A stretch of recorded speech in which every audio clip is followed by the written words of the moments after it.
Hi guys, ఈరోజైతే మేము విజయనగరం వెళ్తున్నాం మా పాపకు అక్షరాభ్యాసం చేయించడానికి. మేము మా అమ్మ వాళ్ళు అండ్ మా వదిన వాళ్ళు అయితే వెళ్తున్నాం. నేనైతే ఫస్ట్ టైం విజిట్ చేసా ఈ టెంపుల్ని. మీలో ఎంతమంది విజిట్ చేశారో కామెంట్ చేయండి.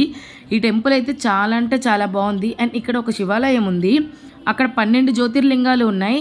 ప్రతిదానికి అభిషేకం చేసుకుంటూ లాస్ట్కి అయితే మేము శివలింగాన్ని దర్శనంకి అయితే వెళ్ళాం. అక్కడ స్ఫటికలింగం అయితే ఉంది, అదైతే నాకు చాలా బాగా నచ్చింది. అండ్ పక్కన అమ్మవారు. అండ్ ఇక్కడైతే ఆ స్ఫటికలింగం ఎలా తెచ్చారు ఏంటి అన్నీ డీటెయిల్గా రాసి ఉన్నాయి.